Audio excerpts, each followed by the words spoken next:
to enliven me right now. But the good news is there's really nothing more beneficial for us to hear than the incredible message of Srimad Bhagavatam. So if anything has a shot to enliven me this morning, it's the Srimad Bhagavatam. So, let's begin. Om Namo Bhagavate Vasudevaya. Om Namo Bhagavate Vasudevaya. Om Namo Bhagavate Vasudevaya. Om Namo Bhagavate Vasudevaya. Om Namo Bhagavate Vasudevaya. Om Namo Bhagavate Vasudevaya. Jai. Okay, let's do some of our verses here. Rāyanam namaskritya Ramchaiva Narottamam Devim Saraswatya Before reciting the Srimad Bhagavatam, which is the very means of conquest, one should first offer their respectful obeisances unto the Supreme Personality of Godhead Narayan, unto Narayan Rishi, the supermost human being, unto Mother Saraswati, the goddess of learning, and unto Srila Vyasadeva, the author. Shritam Bhagavata Krishna Punya Shravana Kirtana Redyantastoya Bhadrani Vidino Tisarisatam. Sri Krishna, the personality of Godhead, who is the Paramatma within everyone's heart and the benefactor of the truthful devotee, cleanses the heart of material enjoyment of the devotee who has developed the urge to hear his messages, which are in themselves virtuous when properly heard and chanted. Ashtaprayishma Bhadreshu Nityam Bhagavata Sevaya Bhagavate Yutamashloke Bhakti Bhavati Naishniki. By regular attendance on classes on the Bhagavatam and by rendering service to the pure devotees, all that is troublesome to the heart is almost completely destroyed, and love and service unto the personality of God, who is praised with transcendental songs, is established as an irrevocable fact. Jai. So, Michael took the reins today. And you guys have to remember one verse. So no problem. So again, I'm tired. Please forgive me. Hopefully Queen Kunti can wake me up with her glorification of Sri Krishna. So where are we? She's talking about the nature of the Lord, his top-level position, his irreproachable position, beyond that of, criticism. We should not try and criticize the Lord. He's all perfect. Everything he's doing is perfect. Even his diluting energy of curtain of energy, Maya, is also perfect, and we are bewildered by this Maya. So she's actually addressing the Lord in all his different energies, saying he's invisible to the foolish observer, and he's just like an actor dressed as a player is not recognized. So he's just like an actor. Everyone thinks he's an ordinary person, but he's not an ordinary person. So this is the nature of the Lord, and only a very few can understand the Lord's avatars or incarnations. So maybe you guys are of that top echelon of living entities in the material universe. It may be possible. But yeah, it's not, he's beyond the mental speculations. Well, it said, you yourself descend to propagate the transcendental science of devotional service unto the hearts of the advanced transcendentalists and mental speculators, who are purified by being able to discriminate between matter and spirit. So the advanced transcendentalists and the mental speculators who can understand the difference between matter and spirit, that's who he reveals himself to. And then she's saying, how then can we women know you perfectly? But Prabhupada, he was kind of countering Kunti's humility by saying, actually, women have a very nice mood. They're more humble by nature, more emotionally charged by nature. So when that emotion is charged towards the Lord, it's very good. And ultimately, when it's charged towards the Lord, that's one thing. And anything that anyone does when towards the Lord is good. I mean, even you could say if you're angry, you're hateful, you're jealous, envious, having that towards the Lord is better than having it towards anyone else, actually. like even Kamsa and all the great demons of Raj, any attacks or plots against the Lord only benefited them, actually. Even myself in my life, I was an atheist earlier, and I had a lot of criticism towards God and religionists. And naturally, actually, that ended up being in my favor over time. At the time, and it forced me to have become very humble, because all the people I was telling, preaching the glories of atheism to, then had to watch me turn around and completely contradict what I've been saying for like 3 or 4 years. And so anyhow, this is some of the nature of the Lord. He only reveals himself to the very advanced transcendentalists and mental speculators. So congratulations for being able to sit in on the table. But yeah, he's what it takes to understand him is very, he'll take everything, actually. So we'll see. Let's let Kunti further enlighten us here. Krishna, text 21. Krishnaya Vasudevaya Krishnaya Vasudevaya Devaki Nandanaya Cha Devaki Nandanaya Cha Nanda Gopa Kumaraya Nanda Gopa Kumaraya Govindaya Namo Namaha Govindaya Namo Namaha Krishnaya, Krishnaya the Supreme Lord, the Supreme Lord Vasudevaya, Vasudevaya unto the Son of Vasudeva, unto the Son of Vasudeva Devaki Devaki Nandanaya, Nandanaya unto the Son of Devaki, unto the Son of Devaki Cha, Cha and Nandagopa, Nanda Gopa Nanda and the cowherd men, Nanda Kumaraya, Kumaraya unto their son, unto their son Govindaya, Govindaya unto the personality of Godhead, who enlivens the cows and senses. Unto the personality of Godhead who enlivens the cows and the senses. Namaha, Namaha respectful obeisances. Namaha, Namaha. obeisances. So it's like double. She says, let me therefore offer my respectful obeisances unto the Lord, who has become the son of Vasudeva, the pleasure of Devaki, the boy of Nanda and the other cowherd men of Vrindavan, and the enlivener of the cows and the senses. So she's calling Krishna by multiple different names from which he's known by. And Prabhupada saying, the Lord being thus unapproachable by any material assets, out of unbounded and causeless mercy descends on the earth, as he is, in order to show his special mercy upon his unalloyed devotees, and to diminish the upsurges of the demoniac persons. Queen Kunti specifically adores the incarnation and descent of Lord Krishna above all other incarnations, because in this particular incarnation, he is more approachable. In the Ram incarnation, he remained a king's son from his very childhood. But in the incarnation of Krishna, although he was the son of a king, he had once left the shelter of his real father and mother, King Vasudeva and Queen Devaki. This is Prabhupada speaking also to the popular understanding of Krishna and the popular understanding. Because actually, Prabhupada will turn around in other places and say that actually Yashoda and Nanda are actually the real father and mother of Krishna. And that's what our acharyas would say. But the popular understanding of Krishna, like if you take any, pretty much Indian person who's familiar with Krishna, they will believe he's the son of Devaki and Vasudeva, because that was the appearance of the Narayan incarnation. He expanded in 2 ways. That can be explained in another day. But anyhow, this is something that we could potentially, yes.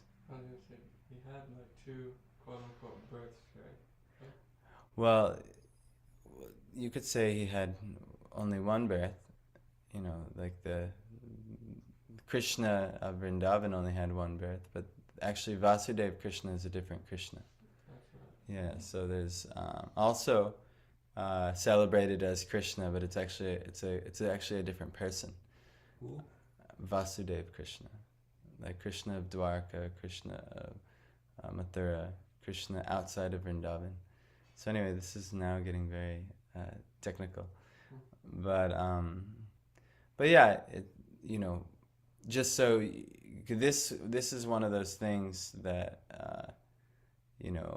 you might find a contradiction in Prabhupada, but actually he's appealing to the masses of people with this statement, and then more confidentially he may tell you something else.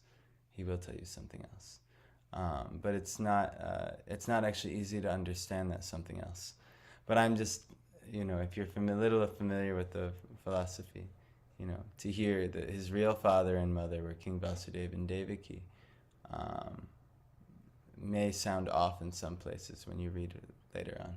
Anyhow, just thought I would throw that in just in case you ever approach this subject matter. But anyway, just after his appearance and went to the lap of Yashodamai to play the part of an ordinary cowherd boy in the blessed Vrajabhumi, which is very sanctified because of his childhood pastimes. Therefore, Lord Krishna is more merciful than Lord Ram. He was undoubtedly very kind to Kunti's brother Vasudeva and the family. Had he not become the son of Vasudeva and Devaki, Queen Kunti could not claim him to be her nephew, and thus address Krishna in parental affection. But Nanda and Yashoda are more fortunate because they could relish the Lord's childhood pastimes, which are more attractive than all other pastimes. There is no parallel to his childhood pastimes as exhibited at Vrajabhumi, which are the prototypes of his eternal affairs in the original Krishna Loka, described as the Chintamani Dham in the Brahma Samhita, 529. Lord Sri Krishna descended himself at Vrajabhumi with all his transcendental entourage and paraphernalia. Sri Chaitanya Mahaprabhu therefore confirmed that no one is as fortunate as the residents of Vrajabhumi, and specifically the cowherd girls, who dedicated their everything for the satisfaction of the Lord. His pastimes with Nanda and Yashoda and his pastimes with the cowherd men, and especially with the cowherd boys and the cows, have caused him to be known as Govinda. Lord Krishna as Govinda is more inclined to the brahmanas than the cows, indicating thereby that human prosperity depends more on these two items, namely Brahminical culture and cow protection. Lord Krishna is never satisfied where these are lacking. So there's a couple things here. Kind of what I was saying, Prabhupada's teasing at, but he's not. He will not actually make any bold claims here. And he's Acharya. He has understanding on how to preach and how to present. And even I may have made an offense by even revealing a conclusion that maybe the adhikar to understand it or the eligibility to understand it may not be there. But yes, there's this element of Krishna. And it's actually he's talking about the residents of Vrajabhumi, how much more fortunate they are than even his quote-unquote real father and mother, Vasudeva and Devaki, or his devotees in Dwarka and so on.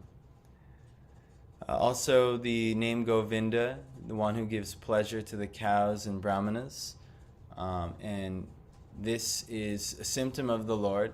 He likes to give pleasure to the cows and brahmanas, where the Brahminical culture is not being respected properly, and where cows are not being protected properly. Krishna, he's not satisfied in these places. So, one of Prabhupada's recommendations to mankind was to shut down the slaughterhouses. Shut down these, especially the cow slaughterhouses. If you're going to eat meat, eat a less sacred animal, a less beneficial and contributing a living entity to mankind. Because cows are amazing, actually. They're very peaceful, loving animals. But they eat and they turn grass into milk. They'll give milk. Many people think they only give milk for maybe 1-2 years. No, that's actually seen. The people who take care of the cows and in a himsa way, meaning actually love them with care and nurture them properly, even after the calf is gone, they'll give milk for 10 years. It's amazing, actually. So it's clear. They were giving the milk to you.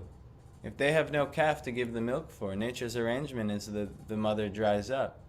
But because the cow and the mankind actually develop affection for each other, they continue to give milk. So like this, in the dairy industry, they don't do that. Sometimes it's as little as 6 months they give milk, and then they're considered no good, and then they're off to the slaughterhouse for the meat industry. Sometimes it's 1 year, at most 2 years, but 10 years is unheard of in the dairy industry. Why? Because they treat them so poorly, actually, in these factory farms and all these things. So a lot of us, I don't know, on one sense, a lot of devotees, they think, Prabhupada has said many things, that, whatever milk is available, we should get milk, we should offer it, and like this. And in one sense, he has said that, that's a fact. But in another sense, what's existing now is far different than what existed during Prabhupada's time when he was here in the 70s. And it was a much more natural environment. Now the corporatocracy of the world has abused cows so poorly and so badly that I don't know. I personally don't know if I would like to support this this place where Prabhupada is saying where there's lacking of cow protection. It's actually the opposite. It's a gross abuse of the cows, and so on a level never seen before, actually. So anyhow, me and my wife, if we do get milk, we like to go to like the Mennonites, which are like kind of like Amish people, but not. They're their own group of people. But anyway, they still kill the cows and all these things eventually, but they have a much more natural relationship of farming and dealing with the cows, and it's much more, I think, potentially pleasing to Krishna, or it's far less, it's far more pleasing to Krishna than what the factory farms are doing. So that's our preference. But anyhow, this is a meaning of the name Govinda, giving pleasure to the brahmanas and the cows. So also we should, how we, stage our life, we should always give these two classes reverence. The Brahminical class, the saintly people who are trying to become the teachers of society, become, the share of Vedic wisdom with society in all different ways. And then ultimately the cows, who are the most innocent of the animals and the most needing our protection, and we thrive off their protection. The cow is perfect. It turns grass into milk. Its urine is used in dozens of types of ways for its disinfectants and cleaning. Its stool even has disinfectant properties. It's the only stool known to existence to have disinfectant properties. It is by far, known by all farmers, the best fertilizing fuel out there, the best fertilizing stool. Also, if dried, it makes for great fire starting as well. I know places that they make special wallpapers or wall coverings out of a mixture of cow dung and other things. Why? Because it keeps insects and other things out. This is like ancient technology that, in the old kind of huts and homes, built, they would mix mud with the cow dung, and this would keep pests and all kinds of things out. So it's really an incredible animal. And we heat up the summer, it also keeps the house cold in summers. Yeah, it helps with the mud to keep cool. It's really, not only that, then their milk, not just milk is made, things like yogurt and cream and paneer and whey and all these things that people are thriving off of. And you can get suitable protein, and you don't have to kill a single animal. No lives have to be lost. Many people, like the vegans, for instance. I was a vegan for some time. They're on a crusade against the dairy industry. But actually, if people protected cows, you're never going to turn the whole world vegan. That's too much, actually. And then everyone's got to take a B12 supplement and all these other things. It's actually not natural for the whole world to be vegan. I tried. But, if you somehow or other convinced them at least to take care of the cows and protect the cows, they could get everything that they need and are looking for inexpensively from the cow. The cow is amazing.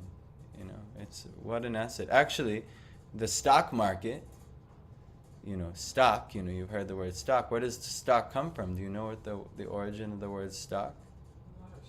Livestock. And namely, cows. Cows were wealth. They were the topmost wealth. If you had cows, you had wealth. That's real wealth. So even today, things that never depreciate in any recession are gold, silver, and farmland. And the reason farmland is one of those things is because farmland can be used to cultivate cows and grow vegetables and all these things. So anyhow, all glories to Govinda, who gives pleasure to the cows and the brahmanas. And we should also, because we also are interested in pleasing Krishna, we should also, the Prabhupada used to say, if you love me, love my dog. So if you love Krishna, you love his cows and you love his brahmanas. You love his devotees. So it's like this. We should always understand. So anyhow, text 22. Or before we do text 22, let's glorify the Gurus.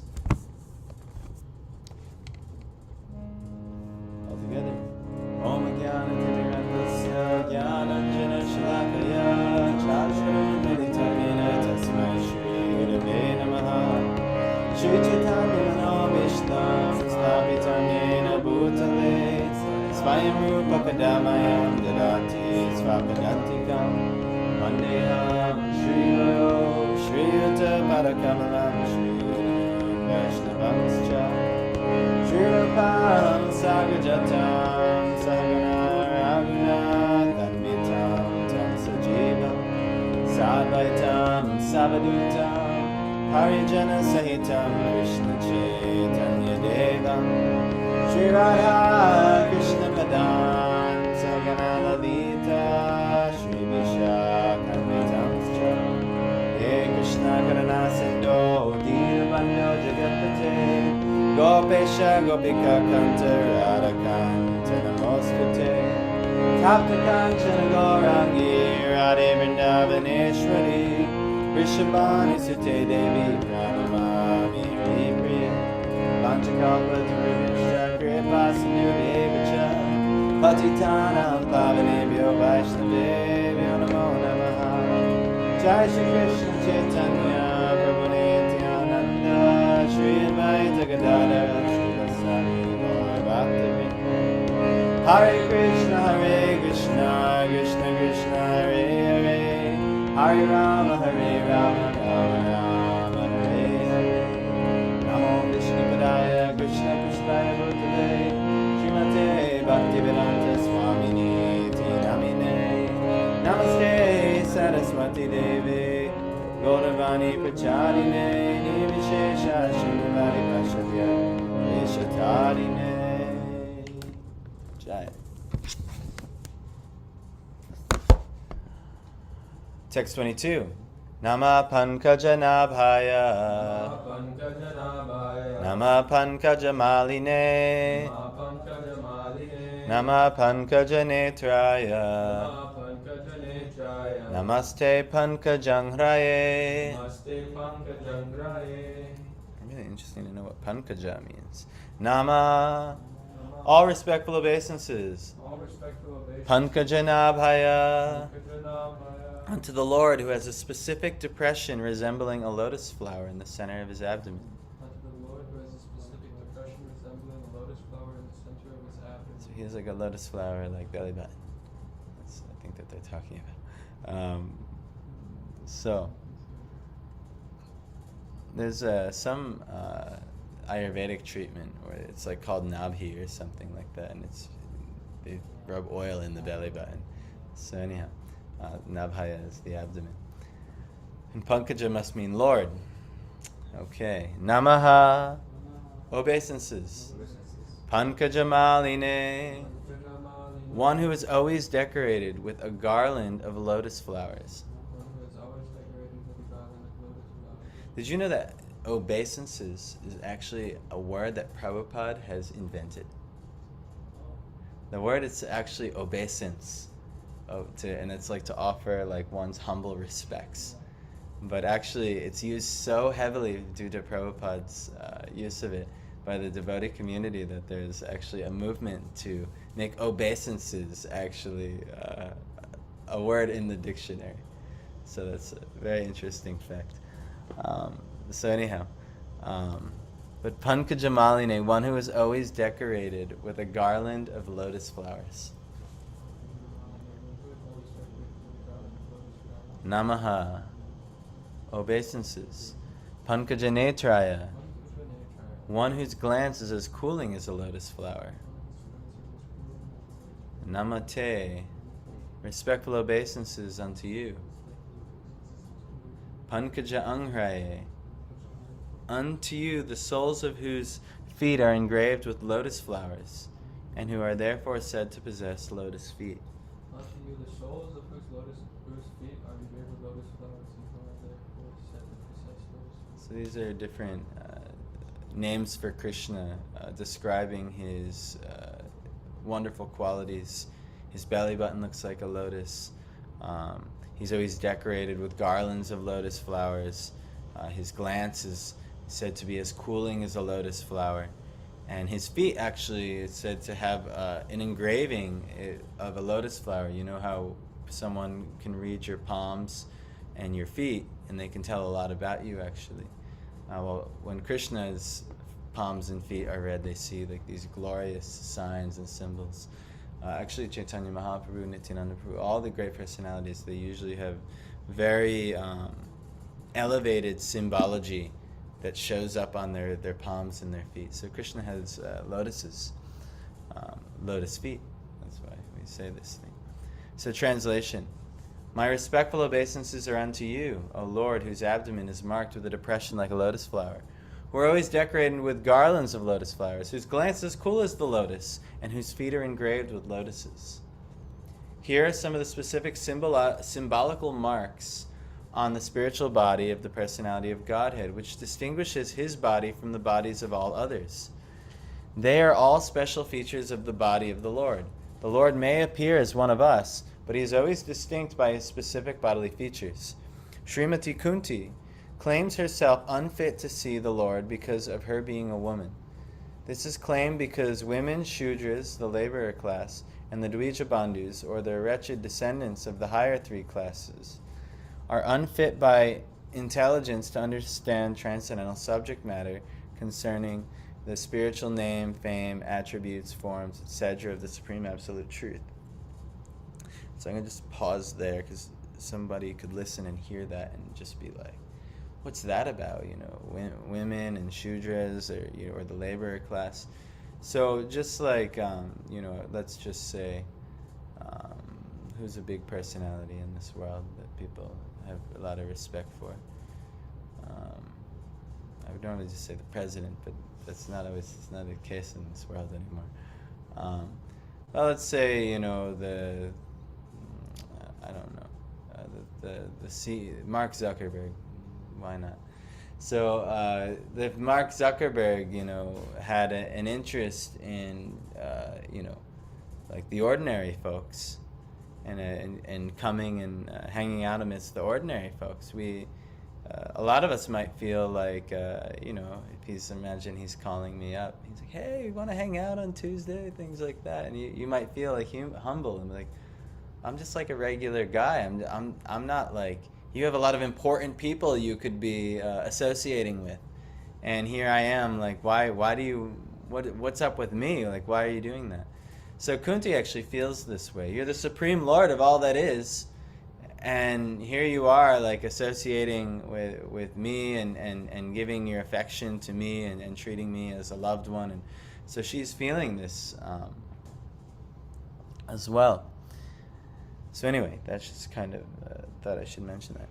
So such persons, although they are unfit to enter into the spiritual affairs of the Lord, can see him as the Archa Vigraha, who descends on the material world just to distribute favors to the fallen souls, including the above-mentioned women, Shudras, and Dvija Bandhus.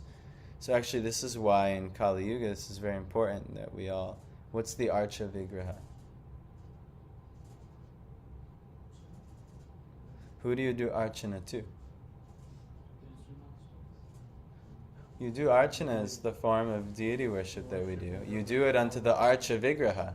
It's the process of worshipping the Lord in the deity form. And so the deity form is actually, that's why if you remember a few purports ago, Prabhupada was saying that temple worship is necessary, compulsory for the less intelligent classes.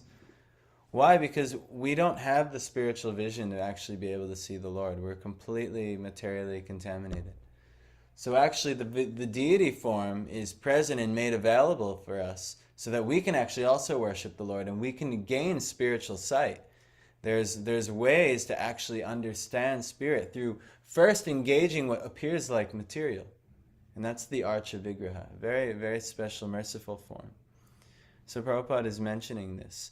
And it's especially compulsory, it said, for women, Shudras. In Kali Yuga, we're all Shudras. So in Kali Yuga, everybody. But it's especially compulsory for the common mass of people. And those are Dvija Bandhus who would, maybe they were born in a higher birth, but due to whatever association or whatever reason, they can't uphold those type of standards.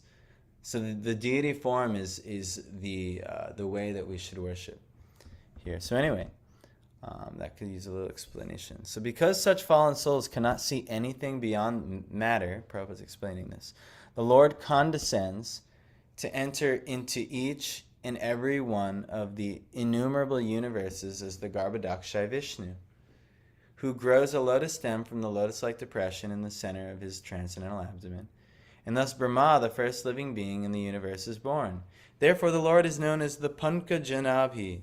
The Pankajanabhi, Lord, accepts the Archa Vigraha, his transcendental form, in different elements, namely a form within the mind, a form made of wood, a form made of earth, a form made of metal, a form made of jewel, a form made of paint, a form drawn on the sand, etc. These are all the different forms mentioned. Actually, in Bhagavatam, Krishna gives in the Uddhava Gita what is proper Archana worship.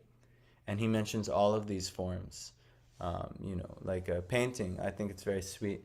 In the morning, Tanmay wants to offer the flower petals to the paintings up there. Now, they might just be prints. I don't know if they're bona fide, actually, Archa, because, I don't know, the machine is painted, so you could say a print could also be like a painting. But I'm not sure, actually. But the traditional was you would paint, and like this. So, but this is actually a good sentiment because the personality, the Lord is within that thing. Actually, one of the conclusion at the end of the Uddhava Gita is that one should offer their worship and obeisances unto every living entity. Why? Because the Supreme Lord is within the heart of each living entity as the super soul. So this is actually some higher philosophy, and the very high quality, high class people, they're not bound to all the rules and regulations of deity worship because they can see that already. They're always worshiping the Lord. They're on that platform. But us, we're completely addicted to matter and we only know matter. So this is the way and that's why this is what Prabhupada has emphasized is temple worship, and especially for grihasthas, especially for those who are going to have families, and association with the opposite sex, and association with money and material wealth, and inevitably when all that is there, commerce, sense gratification will be interspersed in that. So it's compulsory, mentioned in the Vedas, that we must do Archana Vigraha worship, or the Archana process. Why? Because we're just being assaulted on every level from all the temptations of matter. So this is the process out of it. So this is why we do the Archana process. It's very important. So anyway, a lot of times we can say, well, I don't want to do my deity seva in the morning. I'd rather just sit and go chant somewhere. and things like this. And a lot of times I may even feel like this.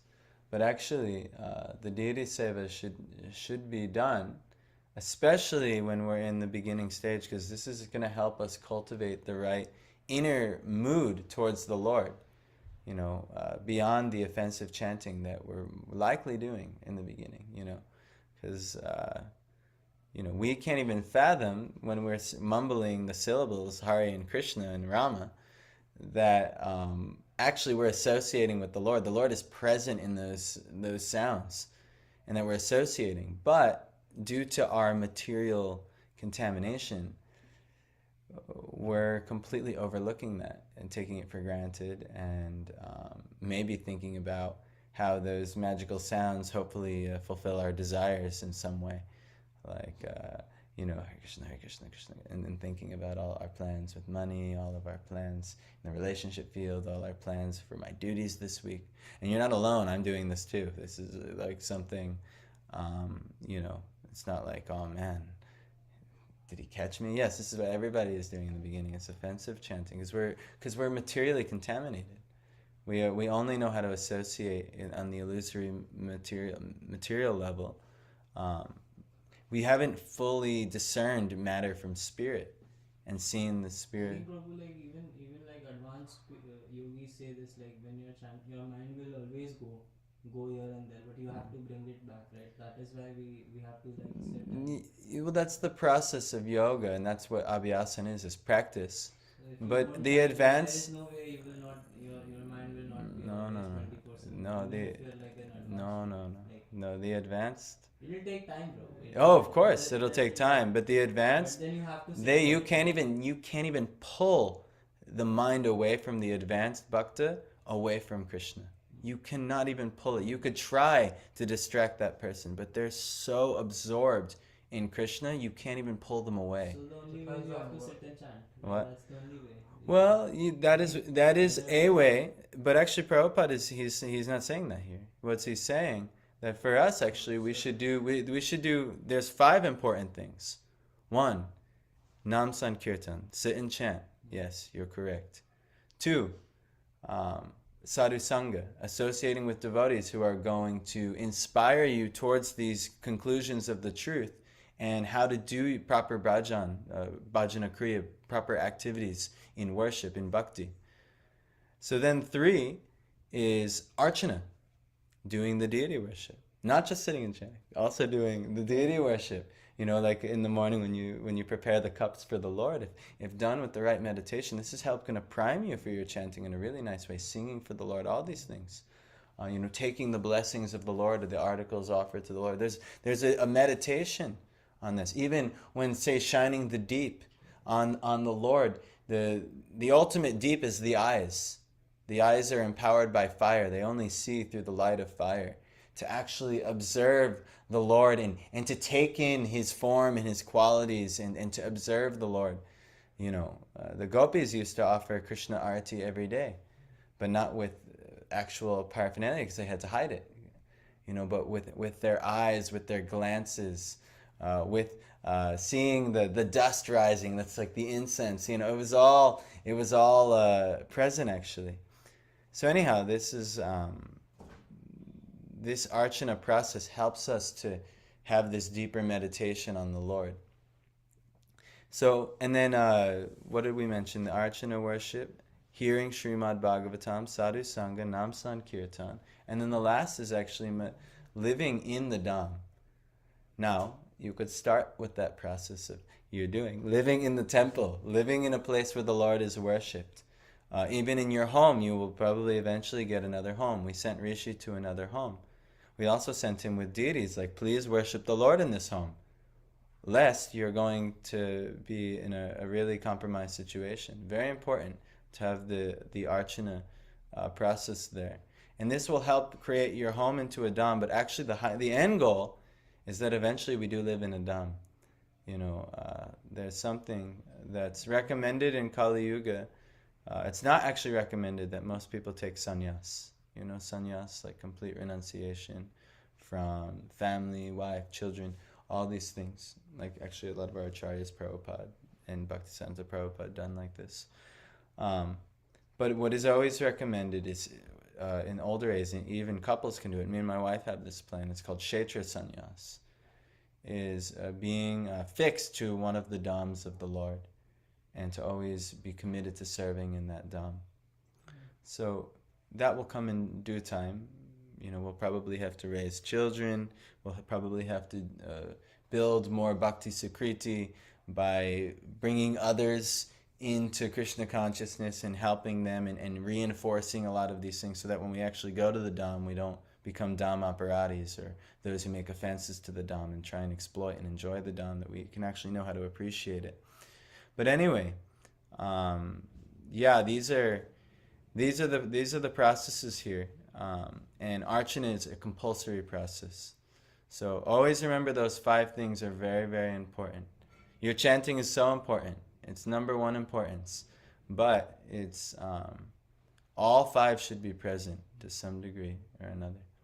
So also hearing Srimad Bhagavatam, this is very important part of it. That's why we say 1 class a day. Because even the Bhagavad Gita class that we'll give later on the Sunday or something like that, if I do any justice to the Bhagavad Gita, I should at least bring the consciousness towards what's the messages of the Bhagavatam, or I don't actually do any justice to Bhagavad Gita. So like this is how we can always do Bhagavat Shravana. All 5 have to be there. These are compulsory to make advancement in bhakti. So prioritize all these things. A lot of times, we want to become like Haridas Thakur, who was the Namacharya. Haridas Thakur used to chant 196 rounds a day. But even still, doing all that, he would do all 5 of those things. He would even, how did he do, does anyone know? It seemed he just sat in a hut and chanted. Does anyone know how could he do archana worship there? With mud. He could do in the mind, but he did 2 things. 1, the worship of Tulsi. He always would chant and care for Tulsi, which is part of... I said mud, maybe he would have done something. No, he didn't do even like that.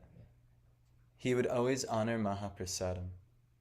This is part of Archana worship. When we offer in prasad, this is Archana. You're offering food stuff to the deities, to the form of the Lord. He would always honor Mahaprasadam, that which was offered to the Lord. And he would only honor that. And he wouldn't do it until his prescribed. But even so, he only was forced to do that because he was considered a Dvijabandhu, or a fallen, or he was born in a Muslim family, actually, in India. And in the old strict Brahminical, or you could say the old strict Varnashram system, that person's irredeemable, So they're not allowed in the Puri temple. So he just sat down and Chaitanya Mahaprabhu instructed him how to go about his existence, and he was perfect. So like that, we all, but we shouldn't concoct our own process. Haridas Thakur, everything is done under guidance. Everything is done under guidance. If we think, well, I'll do this, and then maybe I'll chant this mantra, and then maybe if I do it like this, and I should do this amount of rounds, we should always take guidance, actually. Because we're coming from a place of matter, and we can't finally discern how to approach spirit. So we need someone who's a little closer, or a lot closer, hopefully fully there, to reveal that to us. So that's why we come to Prabhupada and his purports. That's why we seek the guidance and shelter of our seniors and those who have more spiritual realization than we do. So anyhow, these are a lot of things. Where are we? All such forms of the Lord are... Oh, good. All such forms of the Lord are always decorated with garlands of lotus flowers, and there should be a soothing atmosphere in the temple of worship to attract the burning attention of the non-devotees always engaged in material wranglings. Wrangling, I think, is like arguments, I think. Let me see. Wrangle. Yeah, a dispute or argument. So, so the temple, even the material atmosphere, should be very pleasing to everyone. Clean, beautiful flowers, beautiful clothing. Everything is there to because everyone's so addicted to matter. If they don't have their material consciousness appeased or soothed in some way, they can't pay any attention to the Lord. So the deity standard has to be there. Yes. Same with Prashadam, right? Like if the Prashadam's not Yes. there, then you're not. Yes. So this is why I always tell you guys, it seems like it's contradictory. Like you guys made kofta the other day. And I was telling Michael that I didn't tell you guys this. But I was like, kofta is not really something that's necessary for just a you guys day, because it's so like materially opulent to have kofta that it's like, just to feed you guys who are trying to work. And it could actually hurt your spiritual life by making you more engaged in the sensory experience of it, right? Because no one makes kofta or gulab jamuns or this, that, and doesn't think in the back, I can't wait to enjoy like this. So anyhow, but for the public, this is when we should go all out. Like Piyush made a beautiful jackfruit sabji, and we make so many opulent dishes, kheer and this and that and the other thing. Why? Because they need it. They need that material bridge. Sanatana Goswami used to eat just plain unleavened bread that he offered to Krishna. And Krishna even visited him in a dream, and he just requested some salt. Please just give me some salt. And he said, but once I give you salt, then you'll start making requests for ghee, and then you'll start making requests for this, and that, and this, and then you'll destroy my bhajan for you. And I cannot do like that. So Krishna was actually very pleased with Sanatana Goswami's conclusion. So actually, the bhajan, those who are working on our bhajan, we actually, we simplify. We try and become less materially engrossed. But when dealing with the public, we want to meet them where they're at. So then we have these giant love feasts and things like this. So, and the same with the temple worship. It should be beautiful and gorgeous. Prabhupada, he set such a standard of this gorgeous deity worship. It's not necessary. But then you're also giving it to Krishna, right? Even if it's in the temple, the gupta is offered to him. It's not like Yes, of course. That's it. But at the same time, if the spirit inside is, I can't wait to enjoy. Be it a Monday or a Sunday, like it's the same. The attitude is like the best thing has to be offered to him, and like eventually, obviously, it goes to. Well, so that's what I'm saying, is that the Krishna, he's not looking for our kofta, or he's not looking for our opulence in material. I want to make the best thing that I can. Yes. No, it's good. It's good. It's proper. Yes. It's good and it's proper. But at the same time, we as devotees, like Sanatana Goswami, this is an extreme, example. But Krishna actually wants. He's not looking for anything material that we have. Right. He doesn't need anything from us. Yes. In that sense, he doesn't need anything. So what he really wants is the heart. Yeah. And where the heart is ultimately going to be, you could say, really absorbed in him is in like bhajan. In prasadam, offering of prasadam can absolutely be bhajan. Yeah. I'm not saying necessarily. It is much more easier to make a simple dish and offer it, but it takes more effort to like do something like, I don't know, I think of it as like, because it depends on the intention. It comes to intention, right? Yeah, it depends on the intention, but at the same time, Prabhupada actually set a standard for his devotees, and this is what the acharyas recommend. And the acharya, he recommended that for Sunday feasts, go all out. All out. Everything you have, give the people the most opulent prasadam as possible, and then you take as well. Eat up to your neck. Yes, eat up to your neck. But with just the practicing devotees, very simple. So very simple. Why? Because if you spend so much time making so much opulent, this me and my wife have learned very, very much the hard way, so to say. We spent so much time making opulent dishes for Krishna, and then of course we honor the opulent dishes, and we get to be the benefactor of the opulent dishes. That actually, what time we could spend in more Bhagavat Shravana, in more deity worship, in more this, that, and the other thing, that are very important. We spent so much time, enjoying the fruits of our offerings to Krishna, and less far less time, you know. So ultimately, what we want to somehow learn to do, even what this is karma yoga, the first, is not be the enjoyer of our fruits, you know. So we somehow or other, what we give is for other people's enjoyment, and you know, maybe we, you know, just to maintain body and soul, no problem. I'll survive off this thing. So you know, just for, you know, uh, future, you know, this was Prabhupada's system, all out for why? Because people are addicted materially. They need some type of material gratification. And if you take that which is offered to the Lord and it still meets their qualifications that they're looking for, they'll make a tremendous advancement in that. And they'll actually honor the deity worship that was done and the bhajan of the cook, you know, who was preparing it out of love. And it's especially if there's any tinge, and if you're free of this tinge, congratulations, but it's a very high platform. If there's any tinge of wanting to enjoy what you're offering to Krishna, it's not Uttama Bhakti.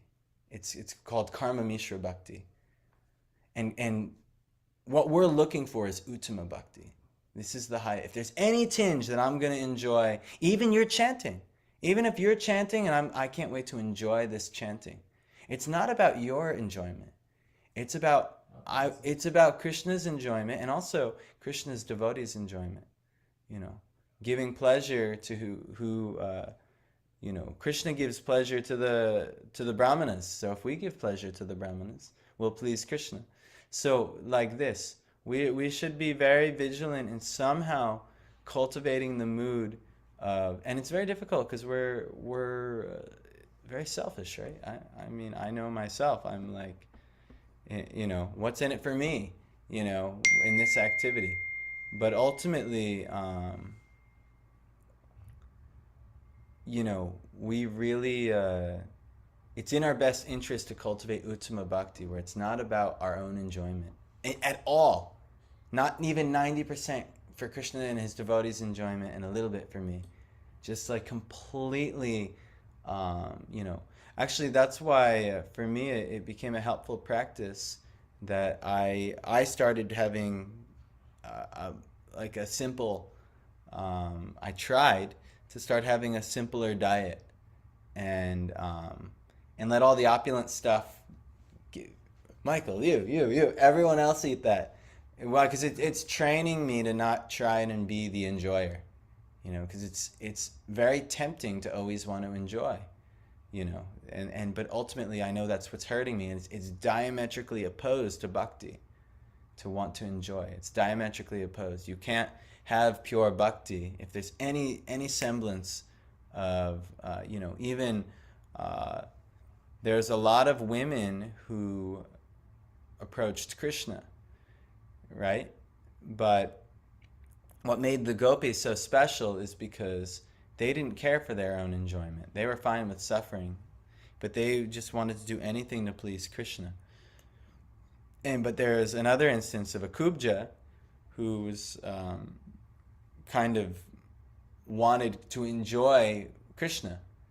Also, Krishna fulfilled her desire, but at the same time, it's described by all our acharyas that this is not the type of mood that we're looking. This isn't pure bhakti.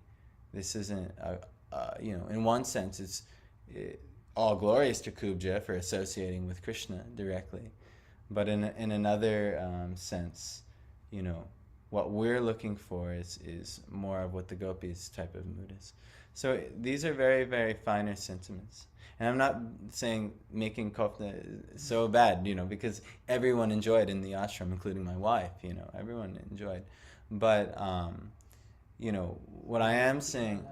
What's that? The devotees are happy. Yes, the devotees are happy, which is why Prabhupada said on the festival days, get everyone, you know, going. But also you are going to want to... Every day should be like a festival day. When the mood is... You'll, I don't know, I might be wrong. you'll want to every day for you should somehow or other make it a festival for everyone else. Yeah, But for us, we just need the basics for just to keep body and soul together.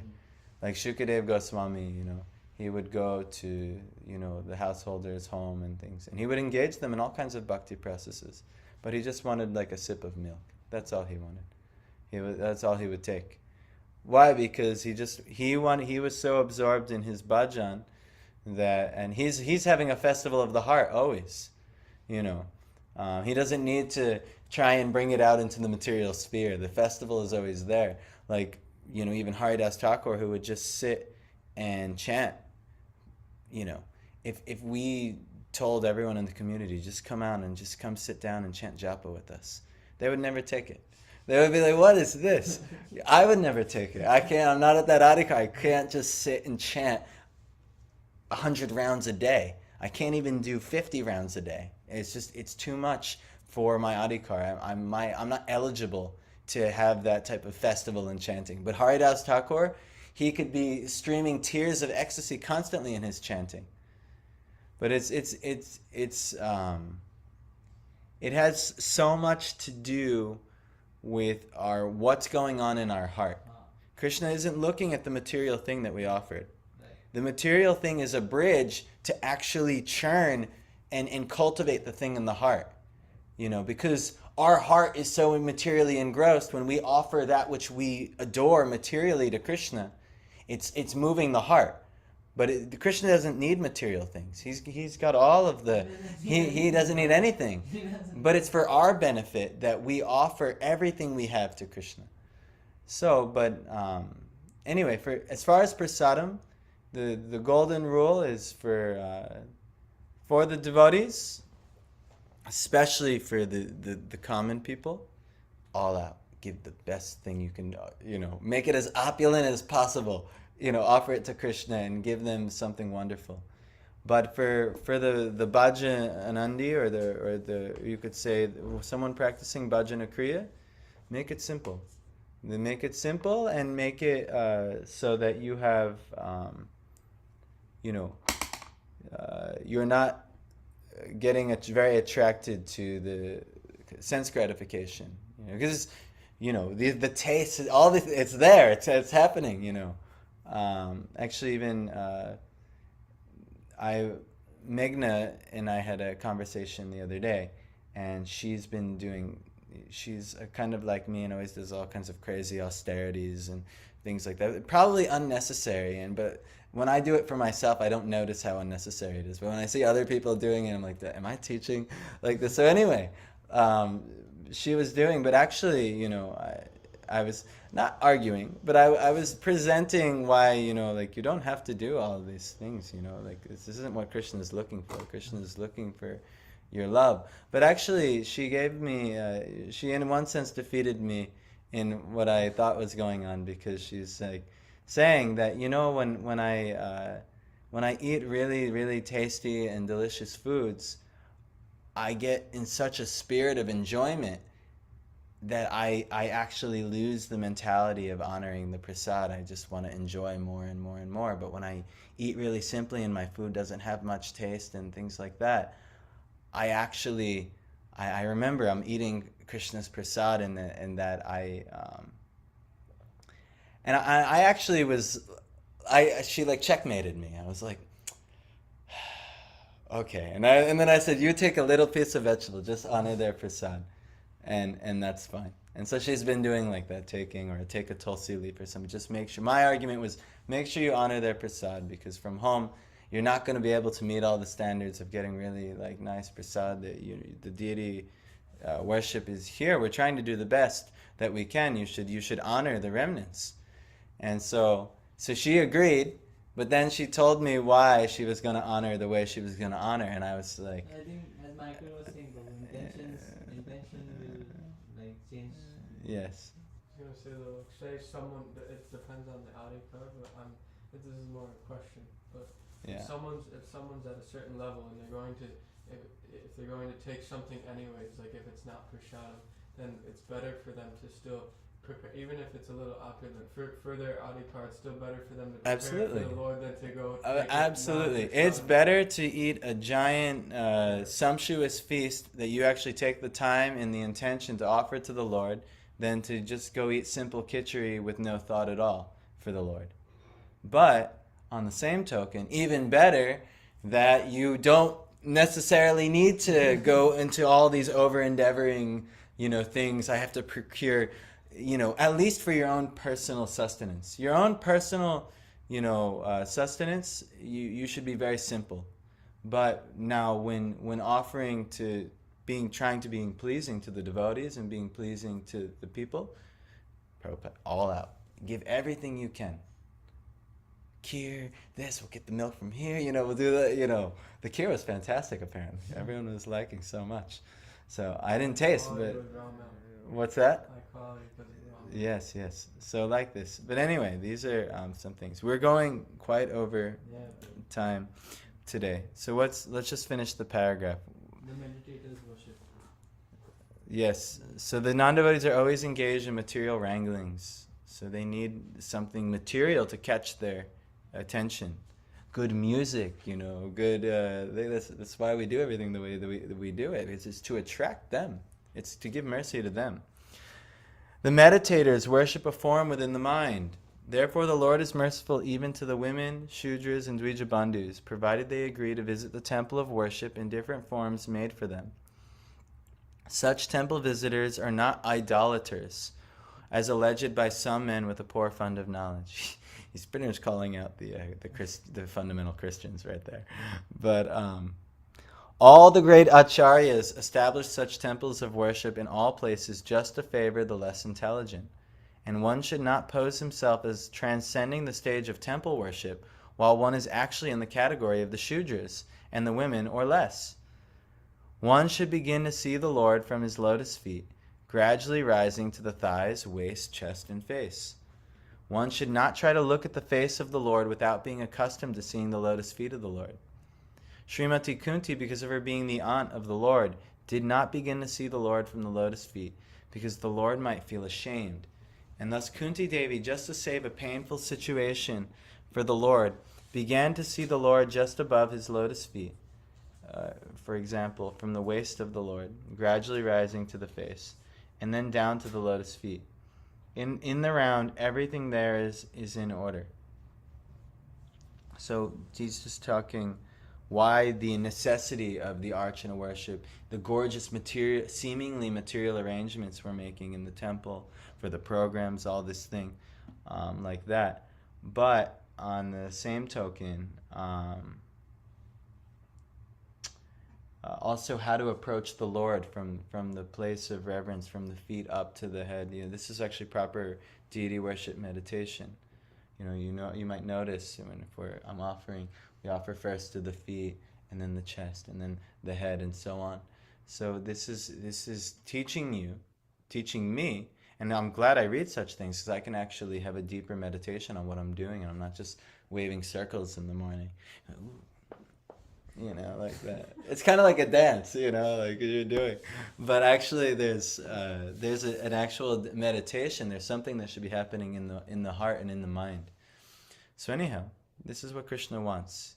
He says, number one teaching of Bhagavad Gita is Man mana bhava mad bhakto madhyajimam namaskuru. Always think of me, become my devotee, and offer me your worship and your homage.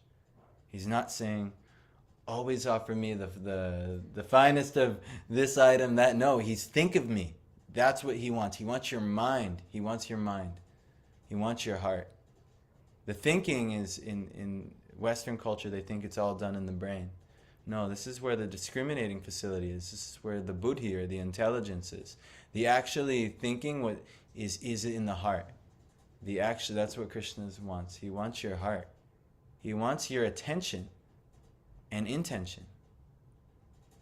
He wants your consciousness. He wants it to be Krishna consciousness.